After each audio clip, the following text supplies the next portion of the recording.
Bienvenue dans Bien avec soi, le podcast créé pour te permettre de faire la lumière sur tes zones d'ombre et donc de connaître, accepter, embrasser qui tu es dans ton entièreté. Ce voyage en toi que je te propose est la promesse de vivre une plénitude émotionnelle ineffable et la liberté absolue d'être qui tu es. Pour cela, je te parle de développement personnel, de psychologie, de philosophie, de spiritualité, de résilience, de mindset et aussi de mes apprentissages. Je suis Marie Perron, coach spécialisée dans le shadow work et je suis ravie de t'accueillir dans ce tout nouvel épisode. Aujourd'hui, j'ai envie de continuer à évoquer la problématique du mal en soi, du mal dans le monde, en tentant toujours d'organiser et de comparer certaines idées exceptionnelles sur le sujet donc du mal, du point de vue de la psychologie. Le but ici, c'est que tu puisses réaliser toi-même que tes propres idées sur la notion de mal sont au mieux incomplètes, au pire biaisées. Pour soutenir mon propos aujourd'hui, je choisis de m'appuyer sur l'autobiographie de Jung, intitulée Memories, Dreams, Reflection, que j'ai lue il y a quelques années et que lui a écrite à la fin de sa vie et dans laquelle il a répertorié notamment ses réflexions tardives sur le défi que représente à ses yeux le mal et le besoin vital de psychologie et d'une plus grande connaissance de soi auquel nous faisons face et qu'il est urgent pour nous de combler. Petit disclaimer avant de commencer, je vais évoquer beaucoup aujourd'hui le christianisme, c'est la confession dont je suis issue, c'est l'éducation que j'ai reçue, mais tout ça est là uniquement pour soutenir mon propos, donc quelle que soit ta confession, quelle que soit ta croyance, quelle que soit ta pratique, le propos est bon pour toi également, donc essaye de passer au-delà de ça si ça peut être gênant pour toi pour entendre le message de fond et l'invitation que je te propose à connecter à la totalité en fait de l'être, de la vie et de l'expérience que tu représentes. Le mythe chrétien est resté inattaquable pendant un millénaire jusqu'à ce que les premiers signes d'une nouvelle transformation de la conscience commencent à apparaître aux alentours du XIe siècle. Dès lors, les symptômes d'agitation et de doute se sont accrus jusqu'à ce que, à la fin du deuxième millénaire, se dessinent les contours d'une catastrophe universelle sous la forme d'une menace pour la conscience. Cette menace consiste dans le gigantisme, c'est-à-dire dans l'hybris de la conscience, à travers notamment l'affirmation que l'on a tous, que l'on entend régulièrement, que rien n'est plus grand que l'homme et ses actes. Et l'au-delà, la transcendance du mythe chrétien a été perdue, et avec elle l'idée que la plénitude est atteinte dans l'autre monde. La lumière est suivie par l'ombre, c'est-à-dire l'autre côté du Créateur. Ce développement a atteint son apogée au XXe siècle.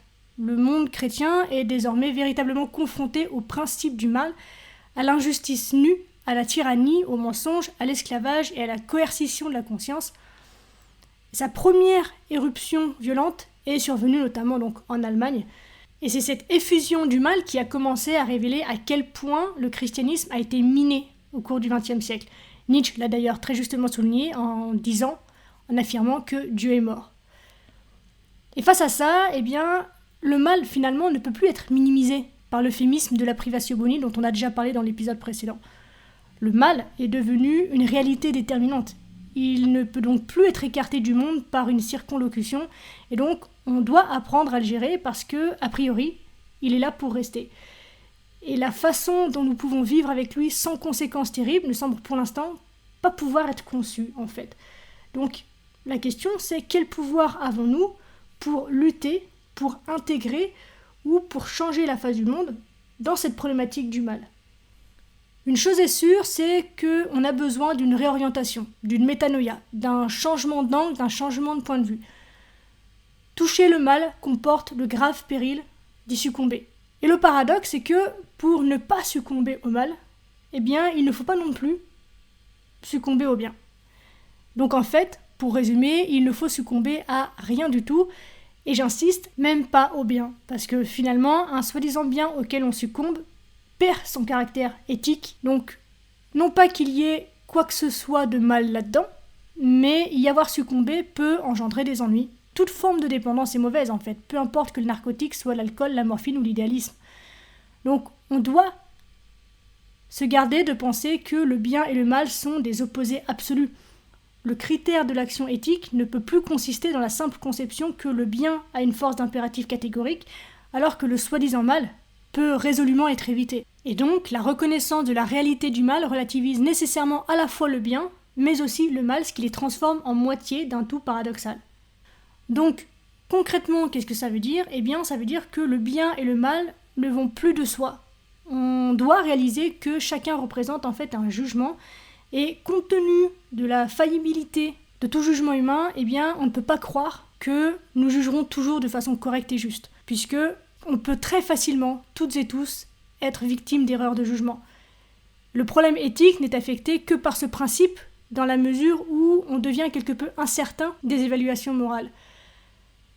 Mais néanmoins, on doit prendre des décisions éthiques. Et donc, la relativité du bien et du mal ne signifie nullement que ces catégories sont invalides ou n'existent pas. Le jugement moral est toujours présent et entraîne avec lui des conséquences psychologiques caractéristiques. J'ai déjà souligné à maintes reprises dans les épisodes précédents que, comme par le passé, le mal que nous avons fait, pensé ou prévu exercera sa vengeance sur nos âmes. Seul le contenu du jugement est soumis aux différentes conditions de temps et de lieu et donc prend des formes différentes en conséquence. Tout simplement parce que l'évaluation morale est toujours fondée sur les certitudes apparentes d'un code moral qui prétend savoir précisément ce qui est bien ou ce qui est mal, mais une fois que l'on sait à quel point le fondement est incertain, eh bien la décision éthique devient un acte à la fois subjectif et créatif. Moralité, rien ne peut nous épargner le tourment de la décision éthique. Néanmoins, aussi dur que cela puisse paraître, on doit avoir la liberté, dans certaines circonstances, d'éviter le bien moral connu et de faire ce qui est considéré comme mal si notre décision éthique l'exige. En d'autres termes, encore une fois, eh bien, on ne doit succomber à aucun des contraires.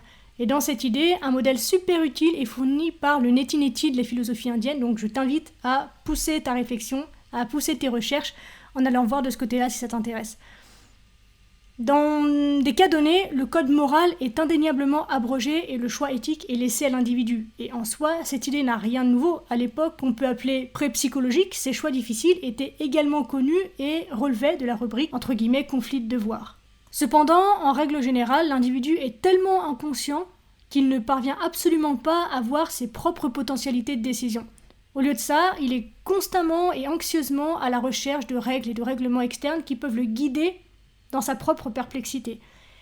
Et mis à part l'insuffisance humaine générale, une bonne partie du blâme en incombe à l'éducation qui promulgue de vieilles généralisations et ne dit rien finalement sur les secrets de l'expérience privée.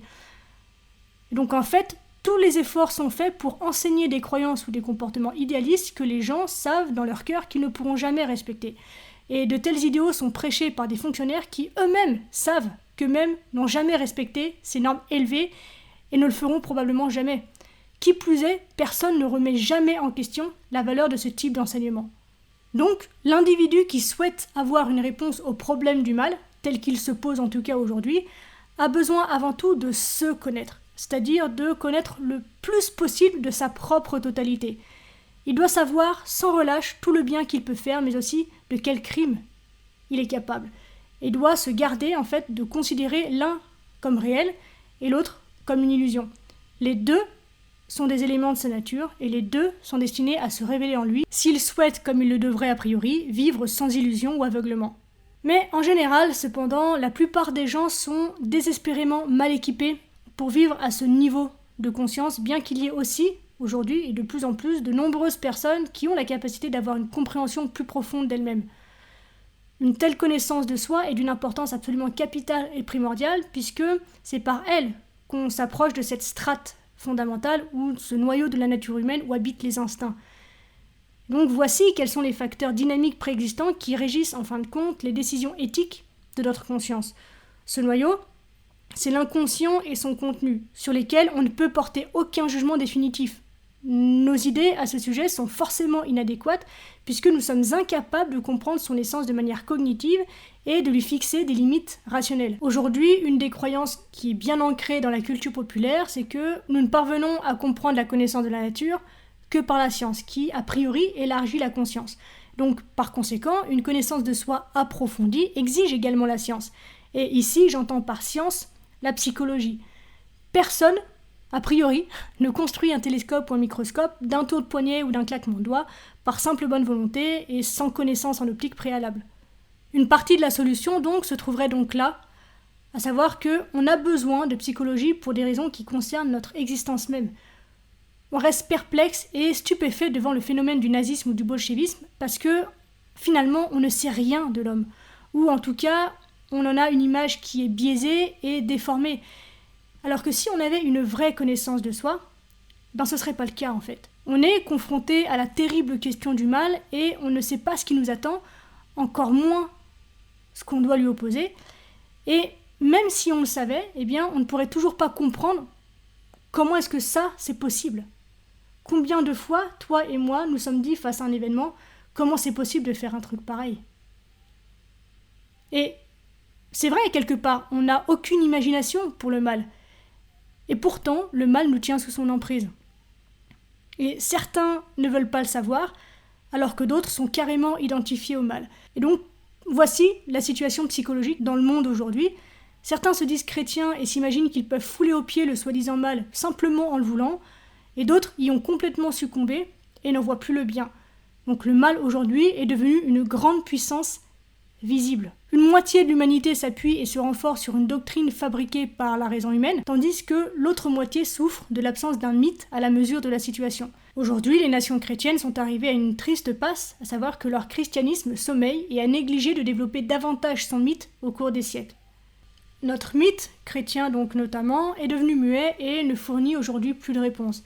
Et la faute ne lui en incombe pas à lui tel qu'il est déposé dans les Saintes Écritures, mais elle nous incombe uniquement à nous, qui n'avons pas su continuer à le développer, voire même bien au contraire, on a opprimé toutes les tentatives effectuées dans ce sens. Et dans sa forme originelle, le mythe recèle bien assez de points à partir desquels pouvaient naître des possibilités de développement. Par exemple, les paroles mises dans la bouche du Christ qui sont les suivantes: « Montrez-vous donc malins comme les serpents et candides comme les colombes ».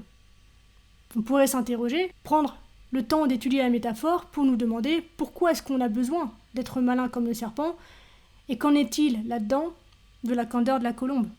Donc finalement, la pourtant vieille question posée par les gnostiques « D'où vient le mal ?», n'a jamais reçu aucune réponse de la part du monde chrétien. Et pour pousser le truc un peu plus loin, même la suggestion prudente d'Origène d'une éventuelle rédemption du diable a été qualifiée d'hérésie. Et donc, aujourd'hui, on se retrouve comme des cons à être obligés de répondre à cette question, mais on reste les mains vides. On reste désorienté, on reste perplexe, et on ne peut même pas se mettre dans la tête qu'aucun mythe ne viendra à notre secours alors qu'on en a aujourd'hui un besoin si urgent. À la suite de certaines situations politiques et des triomphes effroyables, pour ne pas dire diaboliques, de la science, on est secoué par des frémissements secrets et de sombres pressentiments, mais on ne connaît pas d'issue. Et bien peu de personnes en tirent la conclusion qu'il s'agit cette fois de l'âme de l'homme depuis longtemps oubliée. Et donc finalement, et je conclurai cet épisode là-dessus, tout comme le Créateur est entier, sa créature, son Fils, doit être entière. Rien, absolument rien, ne peut enlever le concept de plénitude divine. Et pourtant, à l'insu de tous, une scission de cette totalité s'est ensuivie. Un royaume de lumière et un royaume de ténèbres ont émergé. Et cette issue, avant même l'apparition du Christ, était clairement préfigurée, comme nous pouvons le constater entre autres dans l'expérience de Job ou dans le livre d'Enoch, largement diffusé, qui appartient à l'époque pré-chrétienne immédiate. Et dans le christianisme aussi, cette scission métaphysique se perpétuait manifestement. Satan, qui dans l'Ancien Testament appartenait encore à l'entourage intime de Yahvé, formait désormais l'opposé diamétral et éternel du monde divin. Il ne pouvait pas être déraciné. Donc il n'est pas surprenant que dès le début du XIe siècle, la croyance ait surgi que le diable, et non Dieu, avait créé le monde.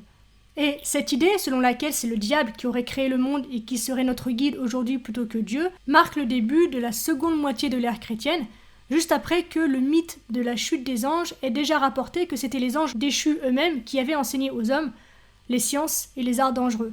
Et du coup, quand même, j'en viens à me demander ce qu'auraient bien pu dire tous ces conteurs juste après le spectacle d'Hiroshima. On arrive déjà à la fin de cet épisode, merci de l'avoir regardé jusqu'au bout. J'espère qu'il t'a plu. Si c'est le cas, n'hésite pas à me le faire savoir et à m'encourager en mettant un commentaire ou 5 étoiles sur Apple Podcast ou encore Spotify.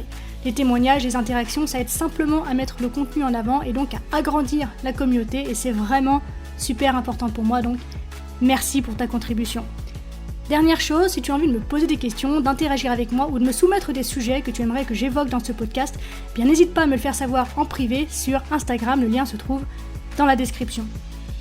On se retrouve très vite dans un tout nouvel épisode, d'ici là bien sûr, prends soin de toi, Sois reconnaissant envers la vie et surtout n'oublie jamais que tu es la personne la plus importante de ta vie et que de ce fait, tu mérites ce qu'il y a de meilleur.